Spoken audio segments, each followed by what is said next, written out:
vagyunk, ahol 6 évvel ezelőtt a legelső Swiftes videót csináltuk. Még teljesen széria állapotban volt ez.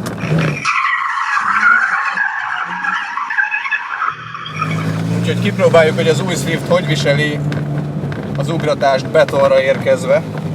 Ez egy kicsit keményebb próba lesz, mint a Piliscsévi homok. És mutatom, melyik ugraton fogunk menni.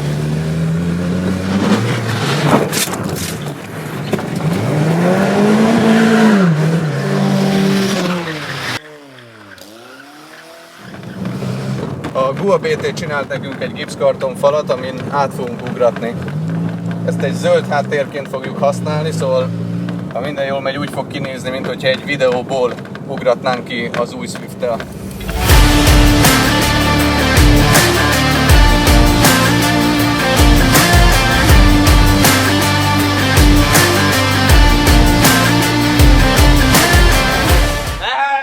Jó!